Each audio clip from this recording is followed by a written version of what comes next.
moving into today's program, most of you who are watching this program have seen this before, been with us before. Some of you are new. We're going to be talking a lot about the REVS initiative, which is the Reopen Every Venue Safely initiative that is a project of Music Cities Together. And very briefly, the point of REVS is not to say that we have a particular date in terms of when we are going to when we want music to open or what that kind of timeline should look like.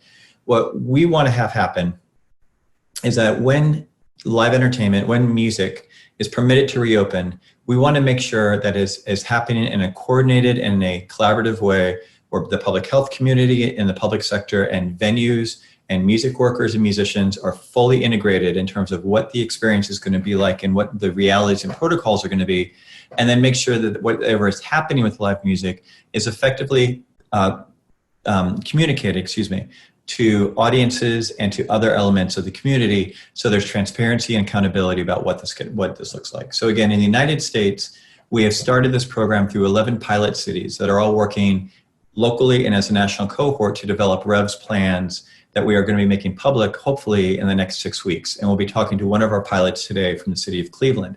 We also have international projects and international work that is happening both in Canada and the UK. And we're going to start today by bringing in our friend and other things, Mark Davyd from Music Venue Trust, who is helping lead the REVS initiative in the UK and can share with us some updates about what's happening on that side of the pond and other initiatives that he's been involved with. So Mark, can you say hi? Are you there? Yeah, I'm interested in the other things, Michael. Yeah, right? Other things. That sounds worrying. Yeah, right. So let's start with some other things. Now, so you've been working on getting this stuff up and going. What are the headlines that we need to know in the States? Again, with the understanding that I'm sure you have been following that the health situation in the States has gotten extraordinarily complicated over the last couple of weeks, and is going to be exacerbated by having 19,000 people in a basketball arena in Tulsa, Oklahoma tomorrow night. But anyway, what is happening? What are the key takeaways kind of with your constituency, and what do we need to know?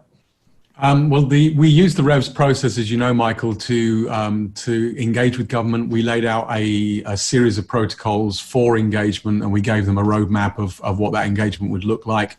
That led to the creation of our original REVS protocols and guidance, where we laid out 5 scenarios for government under which music venues may be able to open, and they were related to the prevalence of the disease and to the conditions that might be expected to manage that disease. And basically they ran from protocol A, which essentially said that there would be a vaccine, these kind of things. And effectively music venues would be able to come back pretty much as normal.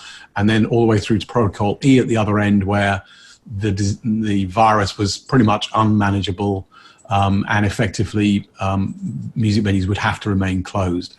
And we did that so that we could, as you say, really carefully engage with the best public health advice there was, but also from our point of view so that we could always map out the economic impact of whatever stage of the protocol that we were at. What would be the requirements that would be coming towards venues in order to make those public health restrictions and limitations work within the venue, but then also for government, what was the cost of venues being closed?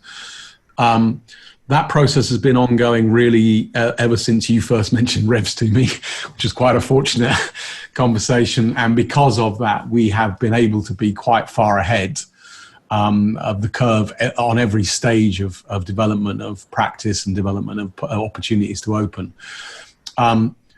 That's the process. What that actually looks like on the ground is not as effective as you might hope it would be. Mm-hmm. And the reason for that is that we are very much dealing with outside influences, not dealing with the kind of pure best public health guidelines and best government practice that we might want. The best way I can explain that is each sector of industry and of retail and of commerce and hospitality has its own working group within government to design the standards by which it may be able to open, the guidance.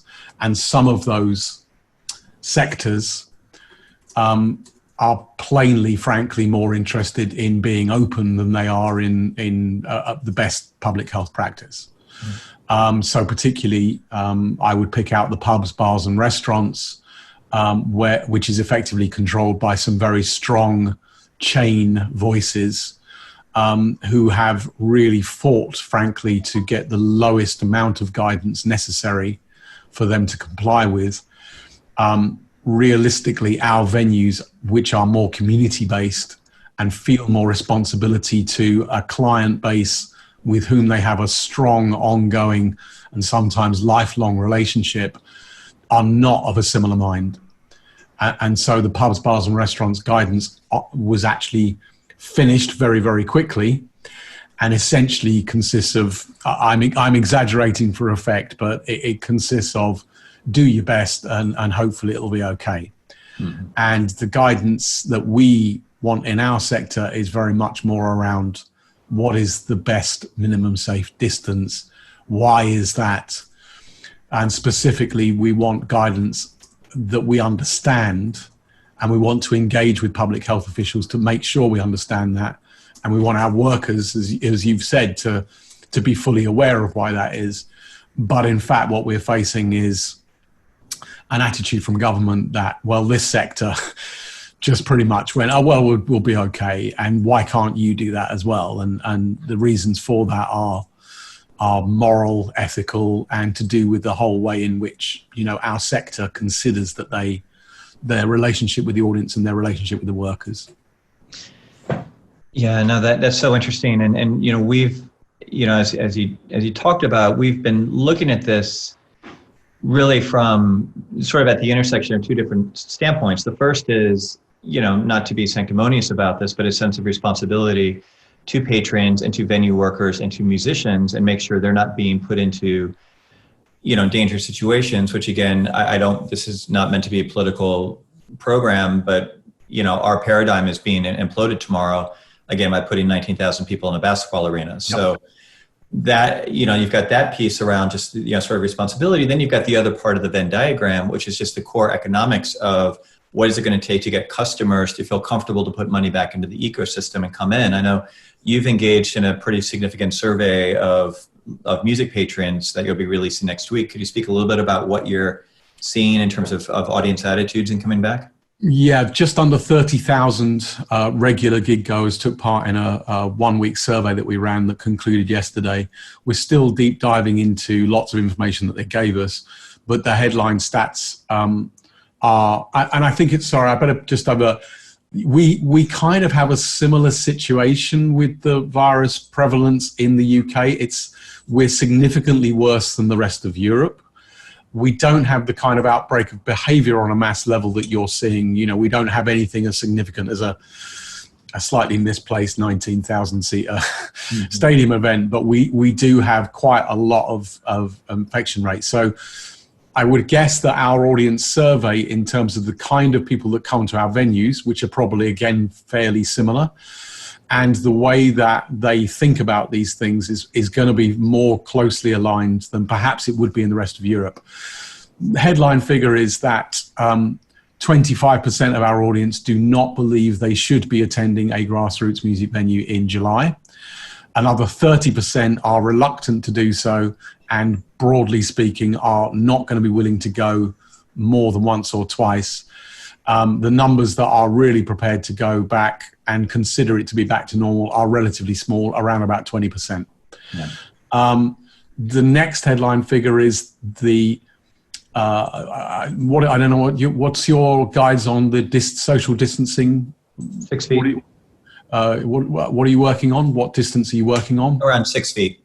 6 feet. So that's roughly the same as us. We've got 2 meters, which is 6'6". Yeah. Okay, so it doesn't seem to make a lot of difference to them whether it is 6 feet or whether it's 3 feet. That isn't what they're concerned about. It appears that what they're concerned about is that the presence of a social distancing parameter indicates that it's not yet safe. Right. That's what they really think. When we ask them over time, I can tell you that by October, the number that are unwilling to go is down to 5%. And in fact, the number that plan on going more than they've ever been before had risen to 24%. So people are really keen. I can also say that 86% of our respondents said they were extremely keen to return to live music, but not yet. Another big thing from the survey is the willingness to engage with virtual events, which is nowhere near the numbers that we would need to see. 53% say they would not be prepared to buy a ticket to go to a virtual event. And then we're seeing reactions to some of the other alternative type of things we've done. We've just seen an announcement in the UK today about drive-in gigs, which I think you've already had some of. And again, the numbers that are willing to engage with that are very low. Not significant at all. I mean, thankfully, where we are, the numbers that can attend a driving gig are also very low, so perhaps that matches up. But yes, that's overall the survey reveals to us that people they're very keen to go back, but they want to wait. They don't believe the virus is under control yet, and they're not convinced by changing the things that a venue might do will necessarily increase the level of safety. At the moment, they want to wait. Yeah. Us saying that we'll go to, what about if it was 1 meter, doesn't really change the numbers very much. Saying that we're going to use plastic screens or perspex screens around bars doesn't change the numbers very much. There isn't much that venues are being told in the UK they can do that will increase audience confidence. Audience confidence is increased by allowing the prevalence of the virus to decrease over time. Yeah. And another piece that you've been able to do, and that's interesting that you have, I mean, it sort of makes sense that you have such high numbers in that survey of people who are excited to go back, because again, this is sort of a self-selected going to your core audiences. And it's, so I think heartening and encouraging to see people really feeling that ownership and they want to support the team. You've also had a lot of success collectively, not literally you, but collectively in terms of activating fundraising drives and philanthropic support. And I know you've been there's a lot of activities week in Scotland, is that correct? Yeah, we have, Bev is sat behind me and I think is currently just trying to launch Save Our Venues Scotland. Yeah. Because she's just checking that everybody's got their tickets. And we have a very big lineup that's running this evening featuring Katie Tunstall, Hue and Cry, Wet, Wet, Wet, some real iconic names from Scottish music. And then lots of new and rising talent. It's a very diverse lineup, which we're very pleased about. But I will, honestly say that compared to the size of the artists, ticket take up is relatively low. We're very pleased with the product. We're extremely pleased with the coverage. So I mean, it's not huge numbers. Once we have very good philanthropic stuff. I mean, we're over £2 million raised now from the public and from music industries and from high net worth individuals in the music industry. So we're nearly approaching £2.2 million that we've raised, and that's very helpful. But we're about to pivot is the interesting point, I think, for the call today. We are about to pivot with a very specific ask in terms of what we need government to do. And that ask is based on our audience survey and based on a deep dive that we've done into the numbers for venues. I don't want to do too much preaching and speechy, but basically when you look at the health guidelines, and we've spent 8 weeks in meetings with government, what has become increasingly clear to us, and I think to our audiences as well, is that how they're trying to manage this in the UK isn't actually very safe. That's the truth of it. The advice we have from Public Health England, our national body, is that singing is a high-risk activity. Dancing is a high-risk activity. Standing close to people is a high-risk activity, and being in a confined space is a high-risk activity. I don't actually know what else live music audiences do other than those 4 things. That's literally described the behavior of live music audiences. And I think in our case, I think the audiences are actually ahead of government on this. Government are wondering how can they escape their economic responsibility to not see this entire sector closed down. The audiences are thinking, how can I not get infected? Yeah, no, that is so well put, Mark, and we so appreciate the work that you and Beverly and the whole team do. And again, I know it's not just you guys; it's a whole community that have been leading this effort for many years, just in terms of the whole nomenclature around grassroots venues and what they mean and how we support them. And such an inspiration to all of us here in North America, and certainly to our work here at a Music Policy Forum. I think to build off of what you're saying, and again, I try not to, we try not to be political. We try not to just, kind of be a broken record on this stuff. But part of what we're going to be actually transitioning to in the conversation with how we've developed the REVS program in the United States is that we have our 11 pilot cities that all have extraordinarily different experiences in terms of what's happening with public health, with state leadership, with local leadership, and trying to sort of navigate how people are dealing with different sort of, dynamics. The state of Nebraska, the governor's state of Nebraska, yesterday announced that if businesses that mandate people wearing masks will not be eligible for state funding, through the CARES Act, so like they're saying you may not mandate masks, and then you've got other states that are handling this very differently. And so it really it's unprecedented times on all fronts. But I think the, commitment, again, that we all try to have, again, to understanding that, again, we are not looking at this in terms of an, sort of late stage capitalist, how do we get the money back in the door? It's that this truly is a community, and these truly are, we're all the same in this, and we're all fighting for this together. And the balance of recognizing the science and the health side, and then being able to sort of address the the very significant realities of the economic side as well, is really an important lesson for us in the state. So I'm going to let you enjoy your Friday night. Thank you again to you and to Beverly. And I want Beverly to be our guest one time because we only see you in the back and I never.